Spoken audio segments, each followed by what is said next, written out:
রাধে রাধে বন্ধুরা, সুপ্রভাত সকলকে। কেমন আছো তোমরা সবাই? আমাদের গল্পকথার নতুন আরও একটি সুন্দর ব্লগে তোমাদের সকলকে জানাই স্বাগতম।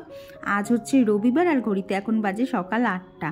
তো উঠেছি বেশ খানিকটা আগে। তো উঠে দেখো সকালবেলা আজকে অভি চলে এসছে, আর নিচে ঠিক ওর পোষাচ্ছিল না, ওই জন্য ওপরে এসে এখানে হল্লা করা শুরু করে দিয়েছে।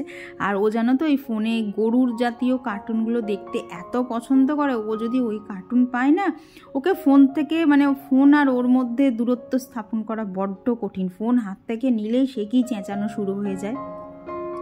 তো ওইদিকে ও তো ফোন ঘাটছে। তো কৌশিককে বললাম তুমি ওকে নিয়ে বাপির কাছে ফোন সমেত দিয়ে আসো, না হলে এখন আমি বিছানা টেছানা তুলবো তো অসুবিধা হয়ে যাবে। আর তার মধ্যে কি হয়েছে বলো তো, কৌশিক না আজকে ভোরবেলা আমাকে বলেছিল যে মেশিনটা উঠে চালিয়ে দিতে, কিন্তু এই যে বেড কভারটা কাচবো বলে, তো সেই জন্য আর ভোরবেলা মেশিনটাকে চালাইনি। যে শুয়ে আছি আবার উঠে এখন বিছানার চাদর তোলরে চাদর পাতরে, তখন কি আর ভালো লাগে 5:30টার সময় উঠে এইগুলো করতে? তারপর আবার ছুটির দিন, তো তখন তো আর করিনি। তো সেই জন্যে তারপরে না যেই ঘুমিয়ে পড়েছি, উঠে দেখি 7:40 বাজে। আর যাবো কোথায়, তাড়াহুড়ো করে উঠে এই দেখো সবার আগে বিছানার চাদরটাকে তুলে আগে মেশিনটা চালিয়ে দিলাম। তো বুঝতেই পারছো রবিবার কীরকম তাড়াহুড়োর মধ্যে মেশিনটা চালিয়েছি, কারণ আমাদের এখানে তো এখন প্রায় একটা অভ্যেসের মতো হয়ে গেছে, প্রত্যেক রবিবারেই কারেন্ট যাবে। তো সকালবেলা তো একদম যতক্ষণ শুয়েছিলাম উঠে তো একেবারে ফুল স্পিডে কাজ শুরু করে দিয়েছি, যে কারেন্ট থাকতে থাকতে যতটা কাজ এগিয়ে নেওয়া যায়। তো ওইদিকে না মেশিনটা চালিয়ে দিয়ে এসে এইদিকে এখন ওই বেড টেবিলের কভারটা তুলে নিয়েছি, আর এইদিকে ওলবালিশের ওয়ারটাকে খুলছি। কি বলতো, মেশিনটাকে চালিয়ে দিচ্ছি কারণ প্রথম 2 মিনিট না 3 মিনিট না শুধু জল ভর্তি হয়, তখনও কাছাকাছি শুরু হয় না। তো দেখলাম আগে না চালিয়ে দেই, যতটা টাইম আর কি বাঁচানো যায়, কারণ কারেন্ট কখন চলে যাবে বলা তো যায় না। আর এই দেখো কৌশিক গতকাল রাতে না এই মুসলির প্যাকেটটা নিয়ে এসছে, আর এটা জানো তো ফ্লিপকার্ট থেকেই অর্ডার করেছি। তবে এই ডেলিভারিটা না এবার অন্যভাবে নেওয়া হয়েছে, কারণ আমি যদি আমার অ্যাড্রেসে ডেলিভারি নিতাম না, আমি প্রায় 1.5 দিন মতো পর পেতাম। কিন্তু কৌশিক অফিসের ওখান থেকে আর কি অর্ডার দিয়েছিল, তো ওকে 10 মিনিটের মধ্যে দিয়ে দিয়েছে। কি বললো ফ্লিপকার্ট 10 মিনিটের একটা ডেলিভারি কি অপশান আছে সেখান থেকে। তো ওই জন্য ওকে বলেছিলাম তুমি অফিসের ওখান থেকেই নিয়ে আসো, কারণ বাড়িতে থাকলে আবার সেই 1.5 দিন পর আসবে। আর আমার ওটসটা না একেবারেই শেষ হয়ে গেছে, আর সত্যি বলতে 2 রাউন্ড ওটস খেয়েছি, এখন ওটস খেতে ভালো লাগছে না। তো সেই জন্য না এবার মুসলিটাই আনা হয়েছে। আর এই দেখো সকাল সকাল দেখি একটা মাছ মারা গেছে। তো কি আর করা যাবে, আর একটা মাছই থাকলো, আবার মাছ নিয়ে আসতে হবে। তো এদিকে কাছাকাছি চলছে, আমি চলে এসেছি হচ্ছে এদিকে নিচে। তো কৌশিক বললো ব্রেকফাস্ট করেই আর কি বাজারে যাবে। তো এখানে চটজলদির পাস্তাটা বানাতে চলে এসেছি। তো এখানে ডিজাইনের এই আটা দিয়ে তৈরি পাস্তাটাই আজকে ইউজ করছি। তো ওদিকে পাস্তাটা সেদ্ধ করতে বসি। এখানে ঘরে যা যা সবজি ছিল, সবজি সেরকম কিছুই ছিল না, কৌশিক সব আনবে, তারপরে ওই যা যা ছিল তাই দিয়েই কোনো রকমে আর কি পাস্তাটা এখানে বানিয়ে নিচ্ছি। তো এখানে ডিমটা ভুজিয়া করে আগে তুলে নিয়েছি, তারপর না তেলের মধ্যে ফুলকপিগুলোকে না একটু আগে লাল লাল করে ভেজে নিয়েছি। মুখের মধ্যে ফুলকপি ভাজাগুলো পড়লে কিন্তু বেশ লাগে। তো ফুলকপিগুলো একটু ভাজা ভাজা করে নিয়েই তারপর এর মধ্যে লঙ্কা কুচি, আলু, তারপরে পেঁয়াজ, তো সমস্ত কিছু দিয়ে দিয়েছিলাম। দিয়ে এই যে ভালো করে নাড়াচাড়া করে এবার শুধু এখানে ম্যাগি মশলা আর টমেটো সসটা দিয়ে দেবো। আজকে আর কোনো এক্সপেরিমেন্ট করতে যাইনি, একদম নর্মালভাবে বানিয়েছি, কারণ উপরে তো দেখছো এখনও কিচ্ছু কাজ হয়নি, কতক্ষণে গিয়ে যে ওগুলো সারবো। তারপর আজকে একটুখানি বেরোতেও হবে। তো সব কিছু মিলিয়ে আজকে রবিবারটা প্রচণ্ড চাপ ছিল। তো এই দেখো এদিকে আমার পাস্তাটা হয়ে গেছে, ওপর থেকে এই যে ডিমের ভুজিয়াগুলো দিয়ে ভালোভাবে মিশিয়ে নিয়েছি। তো চলো এখন দুটো থালায় আগে বেড়ে নিয়ে খেয়ে দিয়ে নিয়ে আবার কাজে লাগবো। তো তোমরাও যদি এই পাস্তাটা ট্রাই করতে চাও, লিঙ্কটা ডিসক্রিপশন বক্সে দিয়ে রেখেছি, তোমরা একবার পারচেস করে দেখতে পারো, আশা করছি তোমাদেরও ভালো লাগবে। তো খাওয়া দাওয়া কমপ্লিট করে আমি এই যে ওপরে চলে এসেছি, আর ব্ল্যাঙ্কেটটাকে আজকে আর গোছাবো না। কৌশিককে বললাম তুমি বাজার যাওয়ার আগে এটাকে একটুখানি ছাতে দিয়ে আসো। ঠিক করেছি প্রত্যেক সপ্তাহতেই না একবার ভালোভাবে রোদ খাইয়ে নেবো, যে ব্ল্যাঙ্কেটটাই বার করা থাক। তবে জানো তো যে ব্ল্যাঙ্কেটটাতে দেখলে এখন আর কি কদিন ধরে যে ব্ল্যাঙ্কেটটাতে আর কি ব্যবহার করা হচ্ছে না, ওটাকে আর ব্যবহার করা যাবে না, ওটাতে সেরকম আর শীত ভাঙছে না। এইবার ওই মোটা ভারী ব্ল্যাঙ্কেটটাকে বার করতে হবে, তারপর তাকে ওয়ার পরাতে হবে, সে অনেক কাজ আছে। তো সেগুলো ভেবেছি একটা সন্ধ্যেবেলা বসে বসে করে নেবো। কৌশিক তো খুব চেঁচামেচি করছে, বলছে এই ব্ল্যাঙ্কেটটাকে আগে সরাও, এটাতে গরম হচ্ছে না। আর কি বলতো, আর একটা যে ব্ল্যাঙ্কেট আছে না, ওটা যেমনি বড় তেমনি ভারী। তো ওটাকে সকালবেলা গোছাতে গেলে না আমার পুরো নাজেহাল অবস্থা হয়ে যায়। আর ওটাতে যেহেতু আমাকে কভার পরাতে হয় না, তো এইবার ঠিক করেছি কভার পরিয়ে না 4 কোণা সেলাই করে রাখবো। তো সেটাতে না কেউ একটু ধরে দিলে সুবিধা হয়। তো সেই জন্য ভেবেছি এক্ষুনি আর করবো না, একটুখানি হাতটা ফাঁকা হোক, তারপর বসে বসে ওইগুলো সব করা যাবে। তো এইদিকে বিছানার চাদরটাকেও একদম টান টান করে পেতে নিয়েছি। ওই চাদরটা জানো তো সেরকম একটা নোংরা হয়নি, তবে 10-12 দিন হয়ে গেল, পাতা হয়ে গেছে, কীরকম যেন একটা হয়ে গেছে। মানে একটা পরিষ্কার চাদর পাতলে যে একটা ফ্রেশ ভাব থাকে সেটা তো আস্তে আস্তে চলে যায়, তো সেই জন্য তুলেই দিলাম। তো ওইদিকে দেখো কাছাকাছি আমার হতে মনে হয় আর মিনিট খানেক মতো বাকি ছিল, এই যে কারেন্টটা চলে গেল। তো তাতে অসুবিধা হয়নি, কারণ কাছাকাছি পুরোই কমপ্লিট হয়ে গেছে, শুধু শোকানোটা একটু মানে আর 1 মিনিট মতো বাকি ছিল। 20 মিনিট দিয়ে রাখি, তার মধ্যে 19 মিনিটের কাজ হয়ে গেছে আর 1 মিনিট কাজ বাকি ছিল। তো সেটাতে তো আজকে খুব আনন্দ হচ্ছিল, কারণ আজকে কারেন্টের সাথে পাল্লা দিয়ে আমি জিতে গেছি, আজকে আমার কাছাকাছি হয়ে গেছে। এই জন্যেই না সকালবেলা উঠে আগে তাড়াতাড়ি এইগুলো করছিলাম, কারণ কাছাকাছিটা হয়ে থাকলে না বাকি কাজ কিন্তু অন্ধকারে করতে কোনো সেরকম অসুবিধা হবে না, তবে অসুবিধা হয় কিন্তু ম্যানেজ করে নেওয়া যায়। কিন্তু ওই মেশিনে কাচতে বসিয়ে হাফ কাচার পর যদি কারেন্ট চলে যায়, আর সেই কারেন্ট যদি অনেক পরে আসে, তাহলে তো বুঝতেই পারছো মানে দুঃখের আর শেষ থাকবে না। ওইগুলোকে না রেখে দিতে পারবো, তখন সব আমায় হাতে বসে বসে কাচতে হবে। তো তোমরা অনেকেই জিজ্ঞেস করছো যে শীতকালে আমি কি স্কিন কেয়ার প্রোডাক্ট ইউজ করছি, তো এই ভিডিওতে তোমাদেরকে সমস্তটাই আমি দেখিয়ে দিচ্ছি। তারা আগে স্কিন কেয়ারটা কমপ্লিট করি, কারণ সকালবেলা হাতটা জল ঘাঁটতে ঘাঁটতে না এতটাই ঠান্ডা থাকে, তখন না মানে মুখে হাত দিতে গেলেও যেন সারা শরীরে একটা কাঁপুনি দিয়ে ওঠে। আর এদিকে জানো তো আমার বডি লোশনটা শেষ হয়ে গেছে, তবে ভেতরে না এখনও বেশ খানিকটা রয়েছে, তাই একটু আর কি ওইভাবে খুলে খুলে ব্যবহার করছি। তো এই দেখো সকালে স্কিন কেয়ারে আমার থাকে হচ্ছে টোনার, এখানে পন্ডসের একটা ময়েশ্চারাইজার, তারপর থাকে হচ্ছে সানস্ক্রিন, লিপ বাম, আর এই যে জোবিসের যে বডি লোশনটা দেখছো, এই কটা থাকে হচ্ছে আমার একদম সকালবেলা স্কিন কেয়ার রুটিনে। আর স্নানের পর থাকে এই যে ভিএলসিসির ময়েশ্চারাইজার, টোনার, লিপ বাম, আর তার সাথে থাকে হচ্ছে শীত বলে স্পেশালি স্নানের পরেই আমি ইউজ করি, সেটা হচ্ছে এই যে কিয়াশিটের অলিভ অয়েল বডি অয়েলটা। তো দেখো ভেতরে কিন্তু অলিভের বেশ কিছু টুকরোও দেওয়া রয়েছে, আর এই স্মেলটাও খুব ভালো লাগে। আর আমার না অনেকক্ষণ এটা দিয়ে না কি বলবো, বেশ চট করে হাত থেকে উদাও হয়ে যায় না, অনেকক্ষণ হাতটা ময়েশ্চারাইজ করে রাখে। আর যতই দেখবে বডি লোশন ইউজ করি, তেল না মাখলে শীতে কিন্তু একটা হাত ফাটার ব্যাপার থেকেই যায়, মানে আমার তো হয়ই। তো তারপরে এই দেখো ছাদে চলে এসেছি, কারণ ঘরের মধ্যে অন্ধকার, তো ভাবলাম একটুখানি ছাদ থেকে একটু ছাদে যাই, তাহলে তোমাদেরকে গাছগুলোও শেয়ার করতে পারবো, আর যদি ততক্ষণে কারেন্টটা চলে আসে।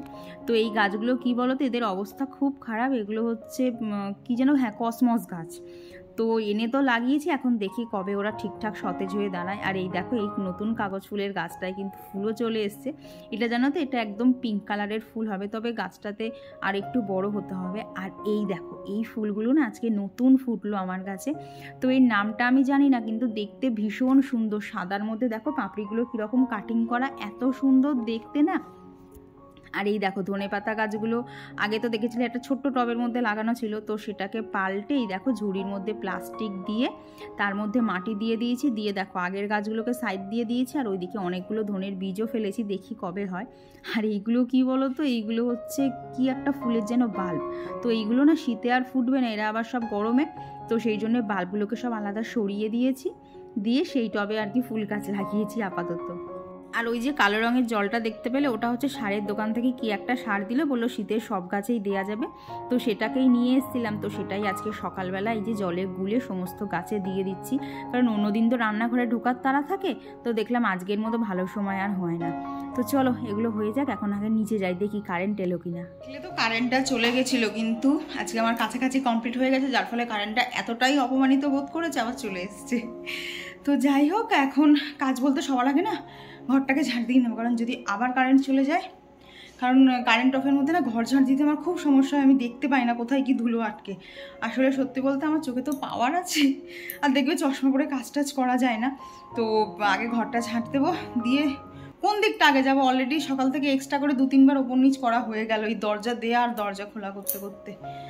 উফ বাবা হাঁপিয়ে গেছি পুরো, কিন্তু এখন হাঁপালে হবে না, এখন কাজ আছে, জামা কাপড় মেলতে হবে, ঘর ঝাড় দিতে হবে, কুচকার জামা কাপড় গোছানো হচ্ছে সেটা করতে হবে, প্লাস রান্নাবান্না সব সেরে খাওয়া দাওয়া কমপ্লিট করে আজকে হচ্ছে মামাদের বাড়িতে আর কি হব্বিসি দিতে হয় না, তো সেটা আমাদের মানে আমাদের টাইমেও তো সবাই দিয়ে গেছিলো, তো সেটা দিয়েটা একটা বলতে পারো নিয়মও বলে, তো সেটা দিতে যাব। তো যাই হোক তাড়াতাড়ি সমস্ত কাজ ছেড়ে বেরোতে হবে, আজকে আর কোনো রান্নার এক্সপেরিমেন্ট করবো না, দেখছি কতটা কি করা যায়। কৌশিক তো বাজারে যাচ্ছে আর আসছে, কারণটা হচ্ছে বাপি গেছে হচ্ছে রেশন তুলতে, আর যে কটা বড় বড় ব্যাগ ছিল বাপি নিয়ে চলে গেছে, এবার কৌশিকের কাছে দুটো ছোটো ছোটো ব্যাগ, ও একটু একটু করে বাজার করছে আর রেখে আছে, করছে আর রাখছে। একবার চিকেন নিয়ে এলো, একবার আমাকে হাফ বাজার করে দিয়েছে, বাকি হাফটা করতে গেছে। তো এই যাচ্ছে সকাল থেকে। তো চলো বাদ বাকি কাজগুলো করে নিই। শীতকালই বলো আর গরমকালই বলো, আমাদের দৈনন্দিন জীবনে যে কাজগুলো থাকে সেগুলো করতে মাঝে মধ্যে একঘেয়েমি লাগলেও কিন্তু প্রত্যেকটা কাজ কিন্তু আমাদেরকে প্রত্যেককেই করতে হবে। তাই বলবো মাঝে মধ্যে কাজ একটুখানি ঘুরিয়ে ফিরিয়ে করার চেষ্টা করো, তাহলে ভালো লাগবে। ঠিক যেরকমটা আমি করি, আমার কিন্তু ওদিকে কাছাকাছি হয়ে গেছে, এখনও দেখো আমি মেলতে যাইনি, আমার এখন ভালো লাগছিল না আবার ছাদে যেতে। এখন তো ভাবলাম ঘরটা খানিকটা গুছিয়ে নিয়ে তারপরেই ছাদে যাব, কারণ এই রকম ঘর রেখে তো আর অন্য কোনো কাজ করা যায় না। আর আরও রেখে দিয়েছি কারণ ছাদে গিয়ে না একটুখানি দাঁড়াবো, প্রচণ্ড ঠান্ডা লাগছে। আর সোফার কাছে যে জানলাটা দেখছো, এই জানলাটা খুললে না শীতকালে মনে হবে তোমাকে যেন উড়িয়ে নিয়ে চলে যাবে। ওটা কিন্তু পশ্চিম দিকের জানলা, কিন্তু তাতেও এত ঠান্ডা আসে না, দেখে মনে হবে উত্তরের জানলা, ওটা দিয়ে এত ঠান্ডা আসে। তো ওই দিকটা তো ঝাড় দিতে গিয়ে এক প্রকার কেঁপে গেছি। তো ঝাড়টা হয়ে গেলে এইবার এই যে ছাদে যাব আবার, মানে সকাল থেকে একটানা দৌড়াতে দৌড়াতে না বড্ড হাঁপিয়ে গেছি। এখন আবার এইগুলোকে নিয়ে ছাদে এখন যেতে ইচ্ছা করছে না, কিন্তু দেখলাম ছোটো দিনের বেলা বেশি লেট করলে আবার শুকোবে না। তো দেখলাম দিতে যতক্ষণ হবে দিয়ে চলে আসাই ভালো, কারণ এর পর আবার কৌশিক বাজার নিয়ে ঢুকে যাবে, তখন আর দেয়াই হবে না। আর কৌশিকের দেয়া ধরো কোনো জামা যদি জড়ো হয়ে থাকে না, ওই জড়ো অবস্থাতেই মেলে দেবে, সেই ভাঁজটাকে আর খোলে না। তো দেখলাম এই জামা কাপড় আমাকেই মেলতে হবে, নাহলে রোদের সেরকম জোর নেই, সমস্ত জামা কাপড় মানে শুকোবে কিন্তু সেরকম খটখটে হয়ে শুকোবে না। দেখো ছাদে দেখেছো কীরকম হাওয়া, দেখো গাছের ডালটা কীরকম নড়ছে। ছাদে রোদ আছে ঠিকই, এখন ওই 9:30 মতো বাজে, মানে 9:30 এখনও বাজবে, এখনও বাজেনি। তো কৌশিককে বলেছি তুমি 9:30 মধ্যেই বাড়ি চলে আসো, তাহলে না টাইম কলের জলে আর কি মাছ কটা ধুয়ে নিতে পারবো, মাছটা ধুতে তো অনেক জল লাগে। তো টাইম কলের জলটা যদি ব্যবহার করা যায় তাহলে অনেকটা পাম্পের জল আর কি বেঁচে যাবে। তো ওকে বলেছে তুমি তাড়াতাড়ি যাও, অন্ততপক্ষে 9:30 মধ্যে আমাকে বাজারটা করে এনে দাও, তাহলে আমি সব ধোয়াধুয়িগুলো করে ফেলতে পারবো। তো সেই মতোই এখন কটা বলো তো, পুরো কাঁটায় 9:30 বাজে, আমি 9:40 নাগাদ নিচে গেছি, গিয়ে তারপরে মাছ টাছ ধোয়া শুরু করেছি। মানে আমার এইগুলো করতে করতে কৌশিক বাজার থেকে চলে এসেছিলো, কারণ আজকে না সেরকম বাজার আনার ছিল না, ওই মাছ আনার ছিল আর সবজিপাতি গত দিনের মানে গত সপ্তাহের অনেকই ছিল, তো সেগুলোই রয়ে গেছে। আর এইদিকে দেখেছো সারা ছাদ জুড়ে জামা কাপড়। তো এই যে আজকে আমাদের মাছ বাজার চলে এসছে। তো এই দিকে সাইডের প্যাকেটটায় রয়েছে হচ্ছে চিকেন, এইদিকে এনেছে হচ্ছে পাবদা মাছ, তার সাথে এনেছে হচ্ছে কাটা মাছ, মাছের মাথা। আর এদিকের মধ্যে না আমি তো প্রথমে প্যাকেটে ভেবেছি হয়তো চুনো মাছ, তারপরে দাঁড়াও তোমাদেরকে দেখাচ্ছি কি মাছ এনেছে। মানে আজকে এমনিতেই এক জায়গায় বেরোনোর তাড়া রয়েছে, আর কৌশিক এইসব মাছ নিয়ে এসেছিলো, মনে হচ্ছিলো ওই মাছ দিয়ে ওকে বসিয়ে দিই, তুমি ছাড়াও বসে বসে। দেখো আজকে ভেবেছিলাম মানে ও যে চুনো মাছটা আনে না, যেগুলো আর কি ধুলেই হয়ে যায়, এটা সেই চুনো মাছ না, এটা একটা অন্য কি মাছ আমি নাম জানি না। তো দেখলাম এই মাছগুলোর সমস্ত পেট কাটতে হবে, মাছগুলো একটুখানি সাইজেও বড় আর ভেতর থেকে ভালো ময়লা বেরোচ্ছে। তো সমস্ত মাছ যথারীতি আমাকে কাটতে হয়েছে, আর এগুলো করতে গিয়ে প্রায় 8 ঘন্টা সময় লেগেছে। তো এখানে মাছও কেটে ধুয়ে নিয়েছি, এখানে ওই যে চিকেন এনেছিল তার থেকেই খানিকটা চিকেন তুলে রেখেছি, একদিন চিকেন ভর্তা করে দেবো। আর এখানে এই যে মানে পাবদা মাছ আর কাটা মাছ, মাছের মাথা যা যা তোমাদেরকে দেখালাম সেগুলো সব নিয়ে এসছে। আর আজকের পাবদা মাছের জানো তো সাইজগুলো একদম মানে খুব ভালো সাইজ এনেছে, ঠিক যেরকম আর কি অনুষ্ঠান বাড়িতে নেয়। তো ভেবেছি যেদিনকে রান্না করব না খুব ভালো করে মনোযোগ সহকারে রান্নাটা করব। দেখবে পছন্দসই বাজার বলো আর মাছ বলো যদি ঠিকঠাক পাওয়া যায়, সেই রান্না কিন্তু করতেও আমাদের প্রত্যেকেরই মজা লাগে, কারণ রান্না করা বাদ দিয়ে তো আর কোনো জায়গায় যাওয়ার নেই, খেতে হলে রান্না করতেই হবে। আর আমাকে যে কেউ করে খাওয়াবে সে সৌভাগ্য আমার নেই, সেই খেতে হলে মা অবধি যেতে হবে, সবসময় তো আর মার কাছে যাওয়া সম্ভব না। তো দেখলাম এগুলো সব ভালো করে গুছিয়ে রেখে দেই, যেদিনকে রান্না করবো একদম মনোযোগ সহকারে রান্না করবো। আজকে আর কি কাটা মাছের পিসগুলো খুব সুন্দর একদম ভালোভাবে এনেছে, তো সব কিছু ভালো করে গুছিয়ে রাখি। দেখো মাছগুলোর সাইজ ঠিক আজকে কতটা বড় ছিল। তো চলো অনেক বক বক করেছি, এবার তোমাদের সাথে কিছু কমেন্ট শেয়ার করি। আমার গত ভিডিওতে সুমনা কর মিউজিক্যাল থেকে দিদিভাই কমেন্ট করেছো তোমার ঠাকুরদের সাজ খুব ভালো হয়েছে, এত ভক্তি বলে পুজো দেওয়া দেখে খুবই ভালো লাগে, মা আর আমি দুজনেই দেখলাম, ভীষণ ভালো লাগলো। থ্যাংক ইউ দিদি, এইভাবেই তোমরা আমার আশীর্বাদ করে যাও। আর কমেন্ট করেছিল হচ্ছে টুম্পা রয় দিদিভাই আর শম্পা বোস দিদিভাই, আর আয়ুষী লিখেছো তোমার ভিডিওগুলো শুনে শুনে কাজ করতে অনেক ভালো লাগে, যেমন এনার্জি পাই। অনেক ধন্যবাদ, খুব ভালো লাগলো তোমার কমেন্টটা পেয়ে। আর কমেন্ট করেছিল হচ্ছে টুম্পা দিদিভাই। আর এইদিকে দেখো বেশ কিছু সবজি কেটে নিয়েছি, আর এখানে এই যে মাছের মাথা ভেজে নিচ্ছি, এটা দিয়ে বানাবো হচ্ছে একটা চচ্চড়ি মতো। আর সুপ্রিয়া ঘোষ আইডি থেকে দিদিভাই কমেন্ট করেছো যে ও মিষ্টি মেয়ে লাকি বাম্পো গাছটা কি করে এত সুন্দর করলে গো। ঠিক আছে গো, আমি পরের দিন বলে দেবো। ওইটা আমিও বিশ্বাস করে ভাবতে পারিনি যে আমার যা বুদ্ধিতে কুলিয়েছে তাতে এত বড় মানে এতটা সুন্দর হয়ে যাবে। তো পরের ভিডিওতে একদম ক্লোজ থেকে সমস্তটা শেয়ার করে দেবো। আর কমেন্ট করেছিল ইটস টুয়ার্স ডায়েরি আইডি থেকে দিদিভাই সুমনা বিশ্বাস দিদিভাই। তো দিদিভাই লিখেছে তুমি এত সুন্দর করে পুজো করো, সত্যি মন ভালো হয়ে যায়। থ্যাংক ইউ দিদি। আর এইদিকে দেখো কৌশিক বাজারের মধ্যে আজকে বললাম না অল্পই বাজার আনতে হয়েছে, অনেক বাজারপত্র ছিল। এই যে সিম দেখছো, সিম অলরেডি ফ্রিজে রয়েছে, তো ওকে বলেছিলাম অল্প করেই নিয়ে আসতে। তো আজকে আমার প্রিয় একটা জিনিস আনা হয়েছে, সেটা হচ্ছে এই যে বেতর শাক। তো এই বেতর শাক বেগুন আর বড়ি দিয়ে ভাজা খেতে যে আমার কি ভালো লাগে, তো যার জন্যে আজকে বেতর শাক দেখে আর লোভ সামলাতে পারিনি। আজকে খানিকটা রান্না করেছি, আবার খানিকটা তুলে বাঁচিয়েও রেখে দিয়েছি, অন্য আরেকদিন করব। আর কমেন্ট করেছিল কাকলির গল্প কথা আইডি থেকে দিদিভাই সুশীলা দিদিভাই।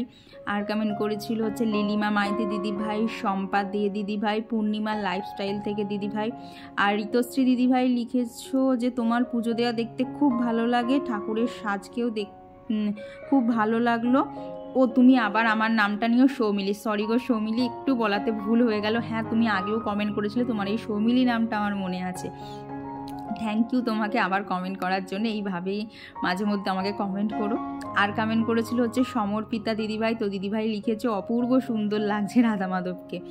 তো দেখো যেটুকু আমার হাত দিয়ে ভগবান করিয়ে নিতে চাই আমি সেইটুকুই করতে পারি, আমি আর নতুন করে করার কি বলো তো।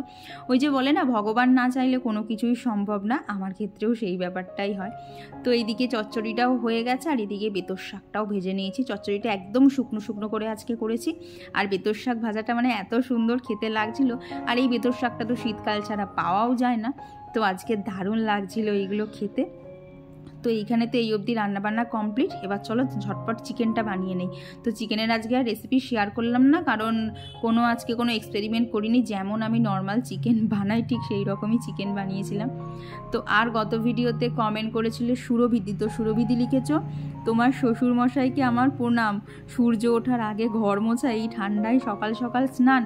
হ্যাঁ গো, ওই জন্যই বলতে পারো মানে বাপিকে আমি সব দিক দিয়ে খুশি করতে পারি না, কারণ আমার পক্ষে ওই ভোরবেলা উঠে মানে ঘর মোছা তাও ধরো করে ফেলতে পারবো, কিন্তু স্নান আমার পক্ষে অসম্ভব। আর ওই ঘর মুছলে আমি যতক্ষণ না স্নান না করবো না, আমার গায়ের মধ্যে যেন কেমন একটা লাগে। আর অত সকালবেলা স্নান তো আমার পক্ষে সম্ভবই না।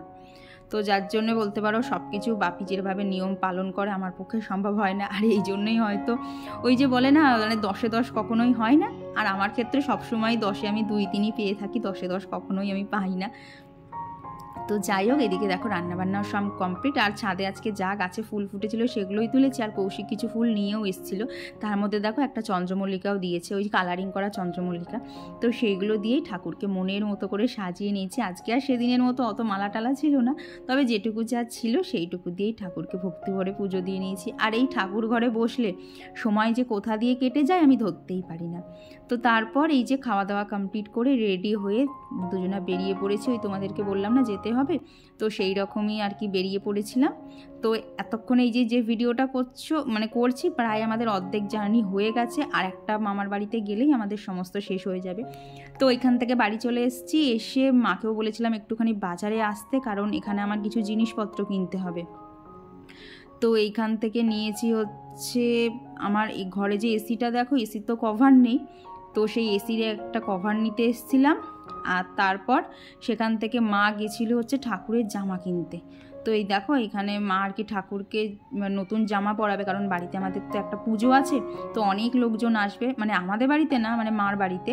তো সেই জন্যই মা ঠাকুরকে সাজাবে বলে নতুন করে জামাটা মা কিনছিল। তো সেই ভিডিওটাই তোমাদের সাথে একটু শেয়ার করলাম, কারণ সমস্তটা শেয়ার করবো না, মা বলছে একটুখানি সারপ্রাইজ থাক, পরে সমস্তটা ভালো করে দেখাবো। আর এই দেখো তারপর চলে এসেছি গোপুসোনার দোকানে চলে এসেছি। এখানে রাধা মাধবেরই আর কি সাজগোজের জিনিস কেনা হচ্ছিলো। এখানে মা ঠাকুরের পাগড়ি লাগবে, রাধারানীর একটা ওই হেয়ার ব্যান্ড টাইপসের কি যেন বলে, তো সেই একটা লাগবে, তো সেগুলোই এখান থেকে নেওয়া হয়েছে। তো কেমন লাগছে সব জিনিসগুলো, যদিও তোমাদেরকে এক ঝলকই দেখিয়েছি, কেমন লাগছে অবশ্যই জানিও। আর এই দেখো এই হচ্ছে আমার এসির কভারটা। তখন তো ভালো করে দেখানো যায়নি, তো সমস্ত কালারের মধ্যে না এই কালারটাই ভালো লাগলো। আর না কী বলো তো, ভেবেছিলাম অনলাইনে নেব, তারপরে দেখলাম যদি সাইজের গন্ডগোল হয় আবার এক্সচেঞ্জ করা, ওই ঝামেলার মধ্যে কে যাবে, ওর থেকে বাড়ির থেকে মানে লোকাল মার্কেট থেকেই নিয়ে নেই, কারণ কিছু হলে চট করে গিয়ে চেঞ্জ করতে পারবো। আর ওইদিকে আজকে না আসার সময় একটুখানি মাশরুমও নিয়ে এসেছিলাম, একদিনকে রান্না করার ইচ্ছা আছে। আর আসার সময় ওইদিকে বাপির জন্য নিয়ে এসেছিলাম প্লেন রুটি, কারণ বাপি তো রুমালি রুটি খায় না। আর এদিকে দেখো কৌশিককে আটা ঢালতে দিয়েছি, সারা টেবিলে আটা ছড়িয়েছে, তো ওদিকে বাপিকে খেতে দিয়ে দিয়েছি। আর আমাদের এই যে রুমালি রুটি, আর ও বেলা তো চিকেন ছিলই, তো সেটা দিয়ে একদম জম্পেস খাওয়া দাওয়া হয়েছে। আর জানো তো আমাদের এখানে এই জয়নগরের যে দোকানগুলো বসেছে ওখানে না এরকম দুধ পুলি কিনতে পাওয়া যাচ্ছে, তো আসার সময় মা আবার কিনে দিয়েছিল 4টে দুধ পুলি, বেশ ভালো খেতে ছিল, তবে না একটু শক্ত শক্ত ছিল। তো এইবার শীতে না আমার প্রথম এবার মানে দুধ পুলি ট্রাই করার ইচ্ছা আছে, তো দেখি কতটা কি করতে পারি, খেতে কিন্তু দারুণ ছিল। খাওয়া দাওয়া কমপ্লিট করে উপরে চলে এসেছি, এখন অনেক বাজে, এই দেখ বাবা, পৌনে 12টা বাজে।